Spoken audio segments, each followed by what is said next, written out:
ඔන්න එහෙනම් අපි 2025 FM එකේ අන්තිම පේපර් එකට. ඒ කියන්නේ ප්‍රධාන විෂයන් තුනෙන් බයෝ ළමයි විශේෂයෙන් අන්තිමටම ලියන්නේ මේ පේපර් එක. කෙමිස්ට්‍රි දෙවෙනි කොටස. ඉතින් දැන් අපි පේපර්ස් වල තියෙන කොටස් 6කට යන්නේ. 5ක් සම්පූර්ණයෙන්ම ඉවර කරලා ඉන්නේ. ඉතින් දැන් අර අන්තිම පේපරේ ඒ කියන්නේ කෙමිස්ට්‍රි වලත් අවසාන කොටස කියලා මේක සුළුවට තකන්න එපා. මොකද ගොඩක් වෙලාවට කෙමිස්ට්‍රි වල ඔයාලට ගොඩක් දේවල් දැන් අමතක වෙලා එහෙම ඇති. හැබැයි ඒකෙන් කියන්නේ මතක් කරගන්න බෑ කියලා නෙමෙයි. ඔයාලට ටක් ගාලා මතක් කරගන්න පුළුවන්. ඉතින් මම අර හැම පේපර් එකකටම කලින් ඔයාලට පොඩි උපදෙස් ටිකක් දුන්නා. ඒකෙන් ගොඩක් අයට මොකක් හරි දෙයක් කරගන්න පුළුවන් වුණා ඇති. නැත්නම් අර ප්ලෑන් එකක් නැතුව ගියොත් මේ දවස්වල ඔයාලා ලිකාන් වෙලාවන හත්ති කරගන්න හින්දා. ඉතින් ඒක සම්පූර්ණ වෙනවා මේ අන්තිම වීඩියෝ එකත් එක්ක 2025 ළමයි වෙනුවෙන් කරන කෙමිස්ට්‍රි කොහොමද අපි පාර්ට් 2 එකට රෙඩි වෙන්නේ. එතකොට මේ කෙමිස්ට්‍රි පාර්ට් 2 එක ගත්තාම මේකේ වැදගත්ම සාධකය තමයි වෙලාව. ඔයාලට මේ කෙමිස්ට්‍රි පාර්ට් 2 එක හරියට ලියනවා නම් වෙලාව ලොකු අභියෝගයක් වෙන්න පුළුවන් බහුතරයන් ළමයි. මම කියන්නේ ගොඩාක්ම ඉහළ මට්ටමේ ළමයි නෙවෙයි සාමාන්‍ය මේක අර සාමාන්‍ය විදියට ලියන ළමයෙක්ට ප්‍රශ්න ඔක්කොම කරන්න වෙලාව පොඩ්ඩක් අභියෝගයක්. ඉතින් මේකෙදි ස්ට්‍රක්චර්ඩ් එසේ වලට ඔයාලා નિયમિત කාල කළමනාකරණය කරගන්න ඕනේ. ඒ වගේම අර වෙලාව නහත්ති වෙන එක වළක්ව ගන්න ඕනේ. දැන් ඔයාලා දන්නවා පළවෙනි ස්ට්‍රක්චර් එක එන්නේ ජෙනරල් කෙමිස්ට්‍රි. ඒ කියන්නේ පළවෙනි දෙවෙනි පාඩම් වලින් මූලිකව පළවෙනි ප්‍රශ්නේ හැදෙන්නේ. ඉතින් ඔය ගොඩක් ඔය බන්ධන ඊළඟට ඔය මුහුම් කරන පරමාණු කාක්ෂික ඊළඟට පරමාණුක විචලන ඒවා එක ප්‍රශ්නයන්නේ. ඉතින් මේක ලේසි. ඉතින් මේ ප්‍රශ්නේ ටිකක් කරලා හුරු වෙන්න දැන් අර අඩුම මට්ටමේ ඉන්න කෙනෙක් පාස් පේපර්ස් ටික අරගන්න පළවෙනි ස්ට්‍රක්චර්ඩ් එක එක දිගට කරන්න. දැන් අපි ටයිමින් හදන්න එහෙම නැත්නම් අර පේපර් කරන ප්‍රැක්ටිස් එක නෙමෙයිනේ අපිට ඕනේ මේක මතක් කරගන්න. ඒ හින්දා ඔයාලට පුළුවන් පළවෙනි ප්‍රශ්න ටික අරගෙන පේපර්ස් 8ක වුණා. අර ගොඩාක් අඩු මට්ටමක ඉන්න කෙනෙක්. පේපර්ස් වල පළවෙනි ප්‍රශ්නේ කරගෙන යන්න. විනාඩි 10න් විතර සමහර වෙලාවට කරන්න පුළුවන් වෙයි. පැයකමාරක් යද්දි පේපර්ස් 10ක් විතර කරලා ඉවරයි. ඊළඟ දෙවෙනි ස්ට්‍රක්චර්ඩ් එක එන්නේ මොකද්ද? Inorganic chemistry. එතකොට මේකෙත් වැදගත් ටික කරගන්න හොඳට මතක් කරගන්න පුළුවන් වැඩේ ප්‍රශ්න කරන එක. හැබැයි මේකද විශේෂයෙන් ඔයාලා ළඟ හදපු ෂෝට් නෝට්ස් ඇති. ඒ කියන්නේ S ගොනුවට, P ගොනුවට, D ගොනුවට. එතකොට මේ ෂෝට් නෝට්ස් ටික ටක් ගාලා බලා ගන්න පුළුවන් නම් හොඳයි. ෂෝට් නෝට්ස් හදපු එකේ ප්‍රයෝජනය දැන් තමයි අපිට ගන්න පුළුවන්. ඉතින් ඒවා මතක් කරගන්න ඕ වගේ තියෙන වර්ණ දැන් ගොඩක් ඔය වර්ණ අමතක වෙලා ඇති. පහන්සිරු පරීක්ෂණයේ අපි වර්ණ මතක තියාගන්න පටන් ගත්තාම කෙමිස්ට්‍රි පුරාවට වර්ණ ගොඩාක් තියෙනවා. එතකොට ඒ වර්ණ ටික මතක තියාගන්න.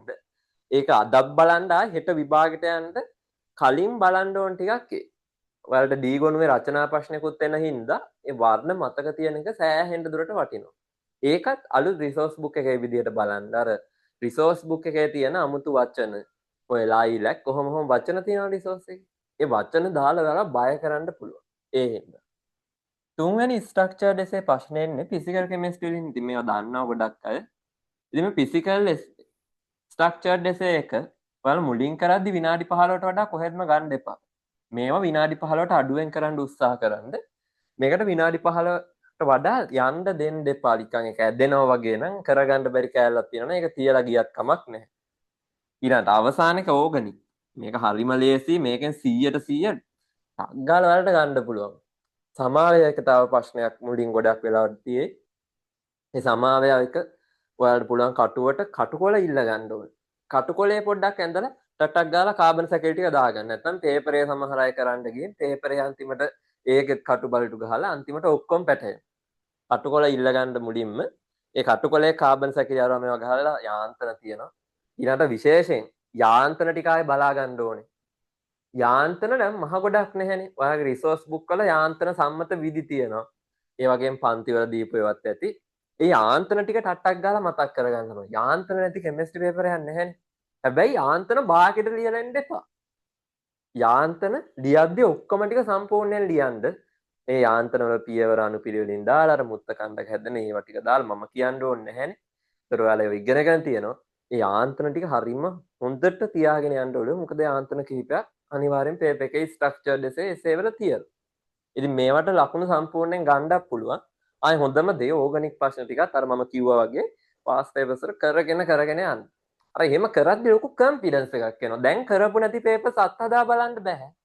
ඒක හොඳට මතක තියාගන්න. අලුත් පේපර්ස් කරලා නිකන් ප්‍රශ්න ඔළුවේ පුරවගෙන යන්න එපා. ඔයාලා මොනවා හරි පේපර් එකක් කරනවා නම් ඒකට මාකින් එකක් තියෙන එකක් කරන්න ඕනේ. සමහර ළමයි කරන ගොඩක් ලොකු වැරද්ද. අලුත් ප්‍රශ්න දැන් අත්හදා බලන්න ගිහින් ප්‍රශ්නයක් හිතේ තියාගෙන විභාගෙට යන්නේ මොකද ප්‍රශ්න. ඒකෙන් සෑහෙන්න පාඩුවක් වෙන්න පුළුවන්. ඒකෙන් හොඳක් වෙනවට වඩා වට වෙන පාඩුවක්. ඊළඟට අපි එසේ ප්‍රශ්න වලට ගියාම එසේ ප්‍රශ්න වලටත් කාලේ කළමනාකරණය කරගන්න එක ගොඩක් වැදගත්. දැන් එසේ ප්‍රශ්න මේකේ 6ක් තියෙනවා. ඔයාලට තියෙන්නේ ඒ 6න් 4ක් ලියන්න. එතකොට දැන් මේකෙත් විශේෂත්වය තියෙනවානේ. දැන් මේකට B කොටස කියලා කියන්නේ මේකට C කොටස කියලා කියන්නේ. ඔයාලා මේකෙන් දෙකක් ලියන්න ඕනේ. මේකෙන් දෙකක් ලියන්න ඕනේ. නැත්නම් සමහර ළමයි මේ මුල ඉඳන් පිළිවෙලට 4ක් ලියලා එනවා. එහෙම බෑ. එතකොට මේ තුනෙන් වැඩිම ලකුණු දෙකයි මේකේ එකකටයි ලකුණු හම්බ වෙන්නේ. එක එකක ලකුණු නැතිව වෙන්න පුළුවන්. ඉතින් මේ තුනෙන් දෙකක් ලියන්න ඕනේ. මේ තුනෙන් දෙකක් ලියන්න ඕනේ. ඒක හොඳට මතක තියාගන්න. මේ 5 6 ප්‍රශ්නේ එන්නේ ෆිසිකල් කෙමිස්ට්‍රි වලින්. ඔය ප්‍රශ්න දෙකම හැදෙන්නේ ෆිසිකල් කෙමිස්ට්‍රි. ඊළඟට ඔය 7 ප්‍රශ්න ගත්තාම ඕක D ගොනුවෙන් කොටසක් එනවා. ඒ වගේම විද්‍යුත් රසායනයෙන් කොටසක් එනවා. විද්‍යුත් රසායනය. දැන් මේ ප්‍රශ්නෙට ගොඩක් ළමයි කැමති. 7 වෙනි රචනාව. දැන් උනත් ඔයාලට ප්‍රැක්ටිස් කරන්න පුළුවන්. ඕකට ඔය කෙරිච්ච වීඩියෝස් උනත් YouTube එකේ ඇති. ඒව පාවිච්චි කරලා හරි එහෙම නැත්නම් පාස් පේපර්ස් ටික අවුරුදු 10ක් විතර එක එක දිගට ලියන් යන්න. දැන් පේපර්ස් කරලා තියෙන ප්‍රැක්ටිස් එකනේ ඕනේ. දැන් අපි ඔය පේපර්ස් පිළිවෙලට අර සම්මත විදියට පැතිරලා නෙමෙයි. ප්‍රශ්න ටික කරගෙන යන්න. ඒතර මේ ප්‍රශ්නේ ගොඩ දාගන්න එක හොඳ වෙයි. ඊළඟට ෆිසිකල් ප්‍රශ්න දෙකේ ලේසි ප්‍රශ්න තෝරගන්න. දැන් මේ ෆිසිකල් ප්‍රශ්න ගත්තාම මේ වගේ වායු වලින් එක කොටසක් තියෙවි. ශක්ති විද්‍යාව තියෙනවා. ඊළඟට සමතුලිතතාව තියෙනවානේ. සමතුලිතතාව එතකොට KPKC එන්න පුළුවන්, pH එන්න පුළුවන්, ස්වාරක්ෂක KPKC, pH ස්වාරක්ෂක ඔය වගේ කොටස් තියෙනවානේ. එතකොට ඒ ටික එනවා. ඊළඟට ඔතන චාලක රසායනෙන් ප්‍රශ්නයක් තියෙන්නත් පුළුවන්.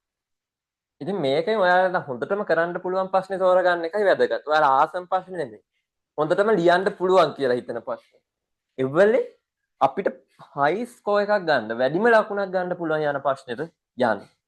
ඊළඟ 8 9 10 ප්‍රශ්න වලට ගියාම 8 වෙනි ප්‍රශ්නේ වලට එන්නේ ඕගනික්. ඉතින් මේක බහුතර මතයක් තෝරගන්න දෙයක්. හක් ගාලා කරන්න පුළුවන් ප්‍රශ්නයක්. මේක අතාරින්න කියලා මම යෝජනා කරන්නේ නැහැ. මේ ඕගනික් ප්‍රශ්නේ කරන්න. ඊළඟට 9 වෙනි ප්‍රශ්නේ සාමාන්‍යයෙන් එන්නේ ඉනෝගනික් කොටසකුයි. ඊළඟට ඉනෝගනික් වල අර හඳුනා ගැනීමක් නෙන්නේ. ඊට අමතරව මේක එනවා 9 තව පාර්ට් එකක් රෙඩොක්ස්. ඔය රෙඩොක්ස් අනුමාපනයක් එක්ක කොටසක් එනවා. ඉතින් මෙන්න මේකේ මෙන්න මේ කොටස ගොඩක් වෙලාවට වෙලාව කනම කොටසක් වෙන්න පුළුවන් ඔයාට. රෙඩොක්ස් කොච්චර හොඳට පුළුවන් වුණත් සමහර වෙලාවට මේ ප්‍රශ්නේ හිර වෙන්න පුළුවන්. ඒ හින්දා ඒ රෙඩොක්ස් ප්‍රශ්නේ පරිස්සමට කරන්න ඒකට ඕනෑවට වඩා වෙලාව දෙන්න එපා. ඔයාගේ වෙලාව ගොඩක් නහත්ති වෙන තැනක් වෙයි මේක. එහෙම නැත්නම් ඔයාට කර්මාන්ත හොඳට පුළුවන් නම් ඉන්ඩස්ට්‍රියල් ඊළඟට පරිසරය එන්වයරන්මන්ට් කර්මාන්ත හා පරිසර දූෂණයේ රචනා ප්‍රශ්නේ තෝරගන්න පුළුවන්. මේකට බය වෙන්න එපා. ඔයාලා රිසෝස් එක හරියට රිපෙයාර් කරලා තියෙනවා එක බලලා තියෙනවා නම් මේ ප්‍රශ්නේ ලකුණු ගන්න ලේසි. ඉස්සර තමයි මතයක් තිබ්බේ මේ ප්‍රශ්නේ ලකුණු ගන්න බෑ කියලා. ඒකට හේතුව හරියට ඒකට ටීචර්ස් ගයිඩ් එකක් නෝට් එකක් තිබ්බේ නැති හින්දා. හැබැයි දැන් මේකට අපිට හොඳ නෝට් එකක් තියෙනවා.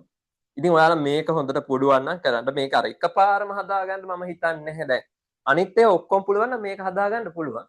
ඒත් අර බැරිම කෙනෙක්ට මේක දවසින් කොට දාන එක ටිකක් ප්‍රැක්ටිකල් මදි වගේ හිතෙනවා. ඒතකොට මේ දෙකට යන එක හොඳයි. සාමාන්‍ය මේ දෙක පුළුවන් නම්. එහෙම නැත්නම් මම කියන්නේ ඕගනික් එකයි මේකයි කරන්න. මේ දෙක හොඳට පුළුවන් නම් වැඩිම ලකුණකට ගියා හැකි. මොකද රෙඩොක්ස් එකට වඩා අඩු වෙලාවකින් මේ ප්‍රශ්නේ කර හැකි. එතකොට මේ ප්‍රශ්නෙට වලට වැඩි අඩු වෙලාවක් දුන්නාම පේපරේ වෙලාව ඉතිරි වෙනවනේ. එතකොට ආයෙ අනිත් ඒවා දෙවනි පාර බලන්න උනත් පුළුවන්. උත්තරීම මේක තරංගේ තියෙන ප්‍රධානම කාලෙත් එක්ක. ඉතින් මේ අන්තිම පේපරේ මේකෙන් ඔයාගේ සම්පූර්ණ රිසල්ට් එක තීරණය වෙන්න පුළුවන්. අනිත් ඒවා අඩු වුණා, අනිත් ඒවා වැඩි වුණා. මේක ඔයා කරන්නේ කොහොමද කියන එක සම්පූර්ණයෙන්ම බලපානවා. දැන් අර ගොඩාක් අය ස්ට්‍රෙස් ෆී වෙලා මේකෙන් ඉවරයි විභාගය කියන එකත් එක්ක මේක ලොකුවට නොබල යන්න. එහෙම කරන්න එපා. තව දවසයි තියෙන්නේ. මේකත් හොඳටම බලන්න. කෙමිස්ට්‍රි පේපර් එක තිබුණා සම්මත විභාග ඉවරයි. ඊළඟට ඉතින් ඉතුරු වෙන්නේ ඔයාලට පොදු පරීක්ෂණයේ ජෙනරල් ඉංග්‍රීසි. ඒක ප්‍රශ්නය ළමයිනේ කරන්නේ. සෙකන්ඩ් ෂයි තර්ඩ් ෂයි ගොඩක් කරන්නේ නැහැ ඒක. ඒකම ඕනෙත් නැහැ. එකම රිසර්ච් ෂීට් එකේ ටික ගන්නව නම් තමයි සෙකන්ඩ් ෂයි තර්ඩ් ෂයි අය කරන්න ඕනේ. ඊළඟට දැන් ඉංග්‍රීසි බය වෙන්න එපා. ඒක ස්ට්‍රෙස් වෙන්න දෙයක් නැහැ. ඉංග්‍රීසි ෆේල් අය පවා කැම්පස් එනවා. ඔයා ජෙනරල් ඉංග්‍රීසි ෆේල් වුණත් කැම්පස් එකට යන්න ඒක බාධාවක් වෙන්නේ නැහැ. ෆේල් වෙච්ච අයත් කැම්පස් වල ඉන්නවා. ඉස්සාවත් අවුලක් නැහැ. අර ඒවා ගැන හිතලා දැන් ස්ට්‍රෙස් වෙන්න ඕනේ නැහැ. පොදු පරීක්ෂණය තමයි මට හරියට මතක නැහැ ලකුණු 35ක්ද කොහෙද පොදු පරීක්ෂණය තියෙන්න ඕනේ. ඒක ඉතින් ගන්න පුළුවන්. ඒකටත් ඔය දැන් TAV දැන් හෙට පොදු පරීක්ෂණය කියලා YouTube එකේ අන්නේ මොකක් හරි බලලා යන්න. ගොඩක් අවුරුදු වල එහෙම තියෙනවා. එතකොට පොදු පරීක්ෂණය කොට දාගන්න පුළුවන්. ඒක සාමාන්‍යයෙන් ලංකාවේ ජීවත් වෙච්ච එකට කරගන්න පුළුවන් ප්‍රශ්න ටිකක් තියෙයි. ඒක අර බහුබූත ඒවා තියෙයි. ඒවා ඉච්චරයි දාන්න නැහැ. ඉතින් අර ඉංග්‍රීසියට බය වෙන්න එපා. ඉංග්‍රීසි බලන්නේ නැහැ ගොඩක් කෝසස් වලට. මෙඩිසින් ඉන්ජිනියරින් මේන් කෝසස් වලට කොහොමද බලන්නේ. එහෙනම් අපි ආය හම්බෙන එකක් නැහැ 25 සම්මත මේවා එකත් එක්ක. ඉතින් මම සුපතනවා මම ඔන්න අන්තිම කොටසටත් ඔයාලට පොඩි උපදෙස් ටිකක් දෙන්න මට බලාපොරොත්තු වුණේ. ඊළඟ ඔයාලගේ ඉස්සරහ ගමන හොඳටම යන්න හැමෝටම ශක්තිය ධෛර්යය ලැබෙන්න කියලා මම ප්‍රාර්ථනා කරනවා. එහෙනම් කොහෙදී හරි හම්බුනොත් අනිවාර්යෙන් කතා කරන්න. මට අඳුර ගන්න බැරි වේවි. හැබැයි ඔයාලට මාව අඳුර ගන්න පුළුවන් වෙයි. ඉතින් මට කතා කරලා යන්න අමතක කරන්නත් එපා. එහෙනම් හැමෝම හෙට විභාගෙත් හොඳට ලියන්න. ඉස්සරහ වැඩ ටිකක් හොඳට කරගන්න.